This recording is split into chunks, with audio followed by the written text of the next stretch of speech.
Chapter 27. If I do, if I don't.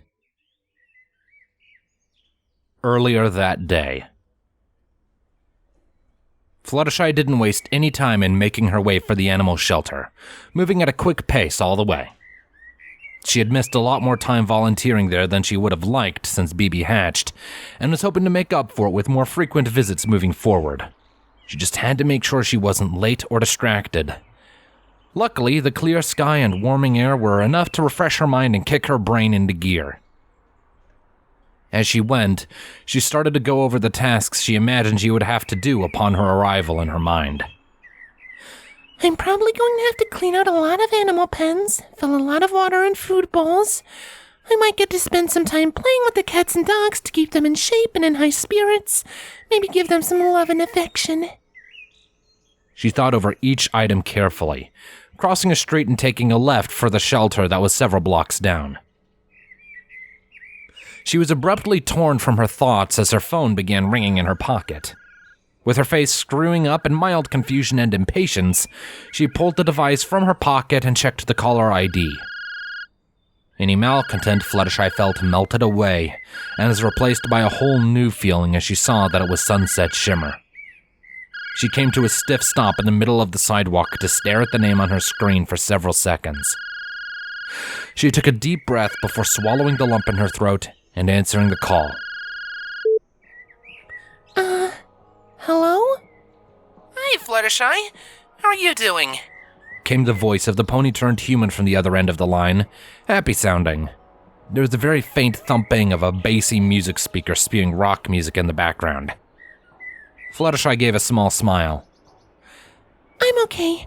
I'm just on my way to the animal shelter for some scheduled volunteer time. She explained casually while resuming her walk, albeit at a slower pace. I've been missing a lot of work there lately, and I want to get back into it. Sunset sighed on the other end of the line at that, clearly disappointed. Oh, I see. Fluttershy frowned, slowing her pace as a feeling of guilt bubbled up in her chest. Is something the matter? She asked worriedly, again coming to a halt. I can come over right now if it's an emergency. No, it's fine. I'm with Rainbow right now, and she just wanted me to call you and the others to see if we could get in some music practice. She would have called herself, but her phone's out of charge, and she lost her charger. Sunset explained plainly before saying something away from the phone. Fluttershy could just hear Rainbow's own groan of frustration and disappointment. Oh, I'm so sorry. I can come by after I'm done at the shelter, though. Nah, I have some work I have to do in a couple hours anyway. By the time you get out, we won't have enough time left in the day. Besides, you've been kind of tired lately. Why don't you go ahead and just rest up when you're done at the shelter? Fluttershy frowned but nodded. Oh, okay, if you're sure. I'm sure, Fluttershy. We can always practice tomorrow or something. Okay. Talk to you later? Sure. See ya. Bye. With that, Fluttershy ended the call. She let out a breath and stared into her phone's screen with a hard expression on her face. It stared back at her, cold and unfeeling.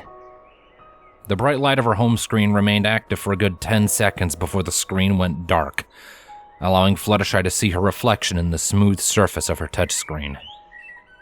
Sunset had been right. She was tired, and it was starting to show. Practicing with the band, dealing with the sirens, and then the aftermath of the Battle of the Bands. All of that was recent. Helping Eventide with BB, though, that was an ongoing project, and it was all starting to take a toll on her. There were bags starting to become visible under her eyes, and if one were to really look, they would find that they were starting to become just a little bloodshot. Her hair had suffered as well, though not nearly as much. It was just slightly more unkempt, with a few extra strands and locks that had fallen out of line. With a sigh, Fluttershy shoved the phone back into her pocket to be rid of her exhausted reflection, and kept moving. As she went, her mind began to wander off again. Her conversation with Sunset had sparked a certain chain of thought, And now she was thinking about BB and Equestria. She was so absorbed in her own ruminations that she almost didn't notice that she had finally reached the animal shelter. With a wordless exclamation of realization, she came to a stop and looked it over. It was a cheerful and inviting building, with bright blue walls and an orange roof. The support beams had the motif of puppy paw prints, adding to the identity of an animal shelter.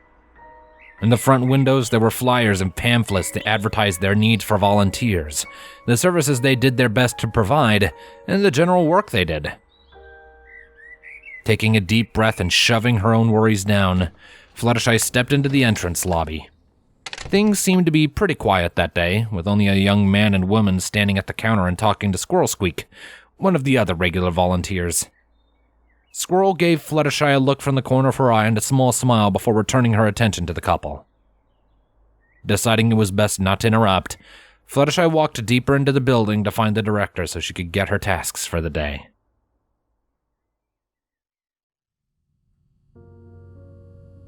Maybe an hour later, Fluttershy found herself in the dog kennels, cleaning them out, refilling bowls, and just generally showing the animals some affection as she went.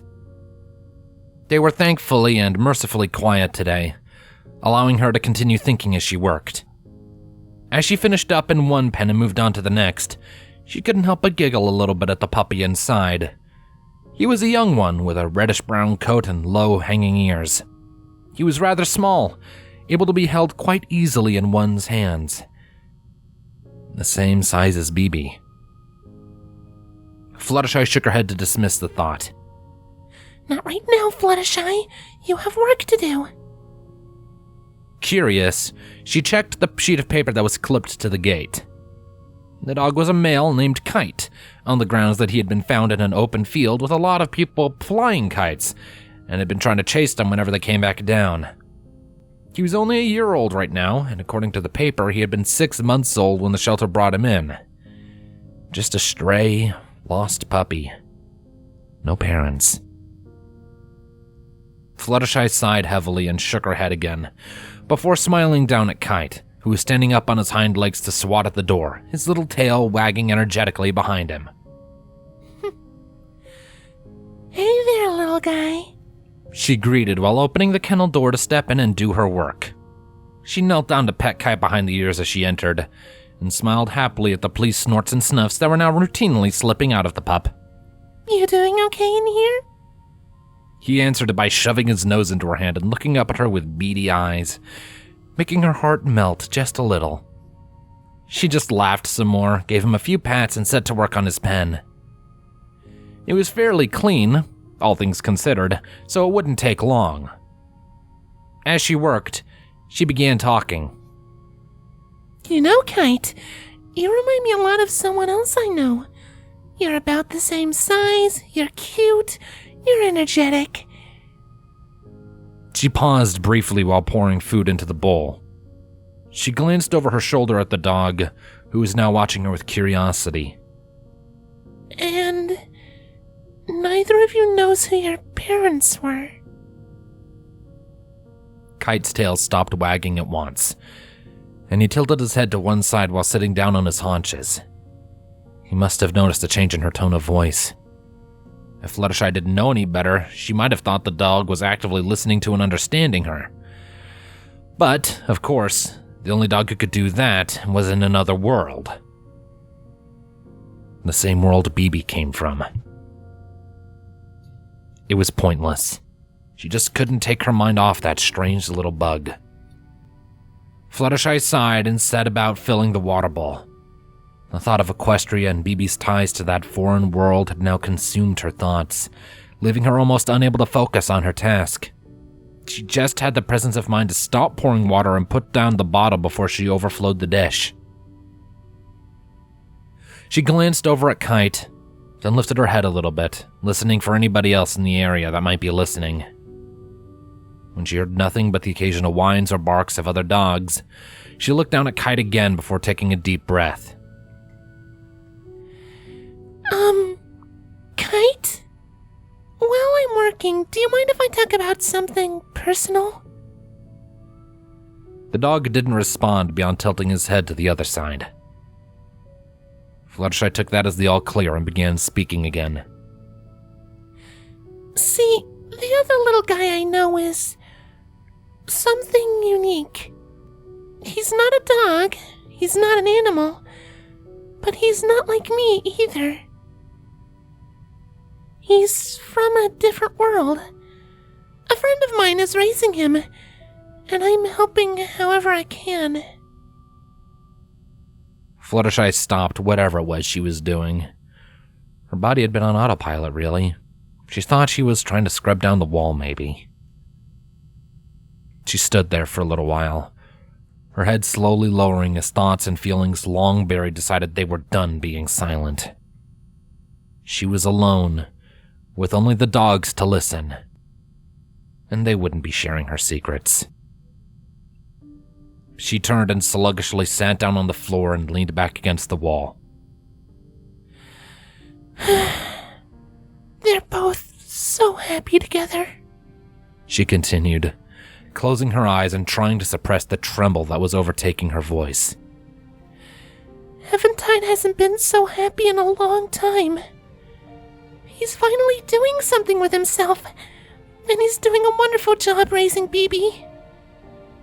He loves him, and I love him too. Kite shifted uneasily on his haunches, tilting his head again as Fluttershy went on.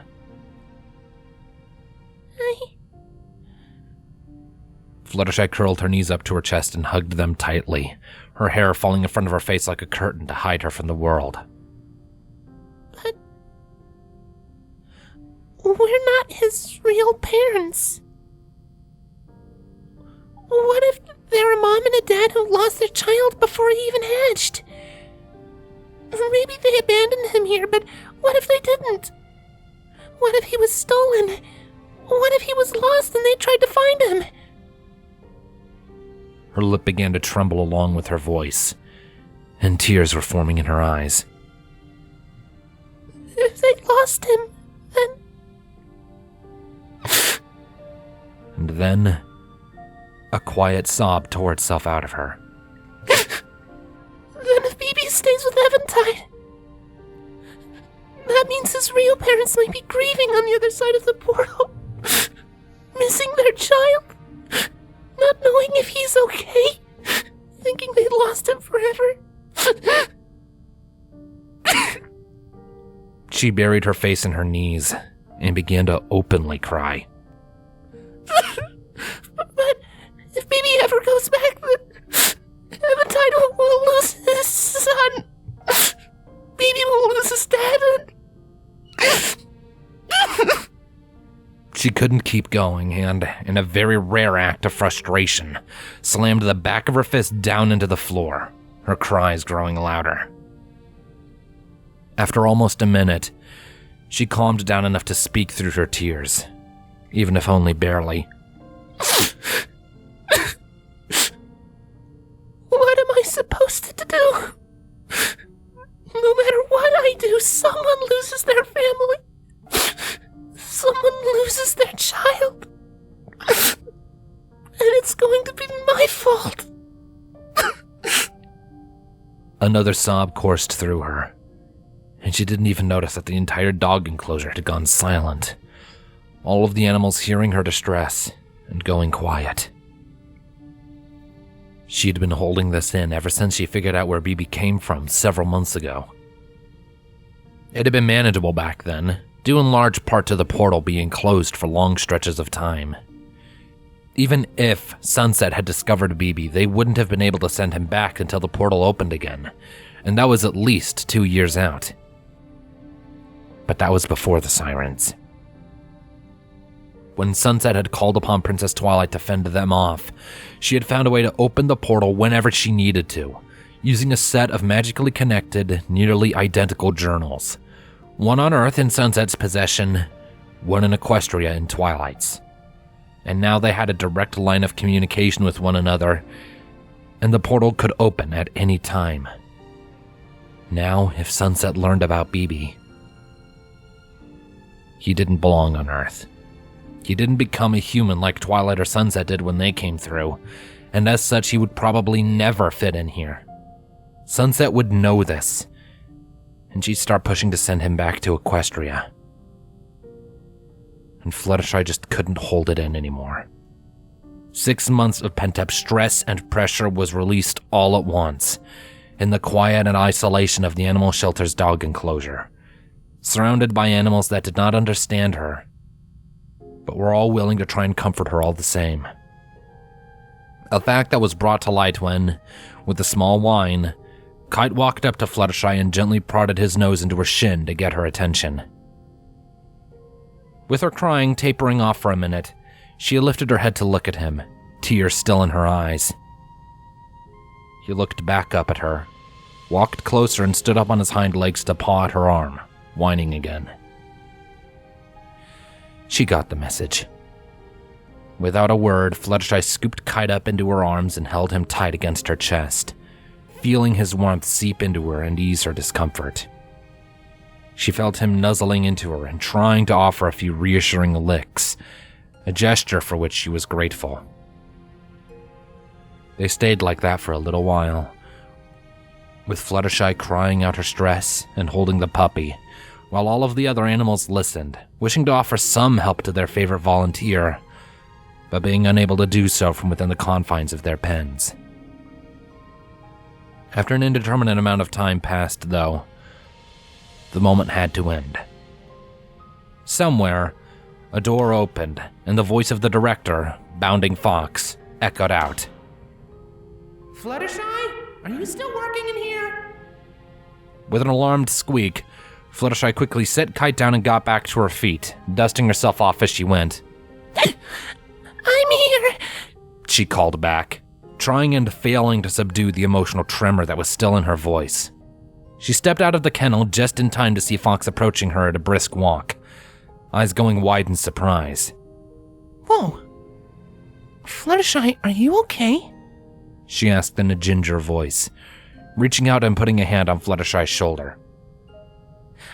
I'm fine. Fluttershy lied with a nod and a forced smile.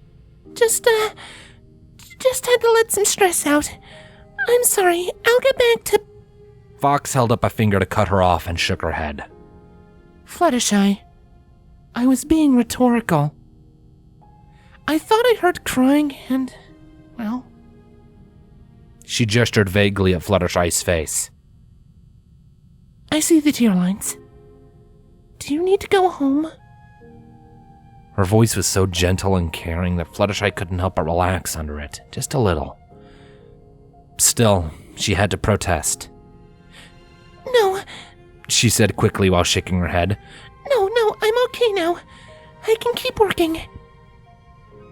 Fox eyed her carefully. Are you sure about that? She asked slowly, her eyes analyzing every bit of Fluttershy's response.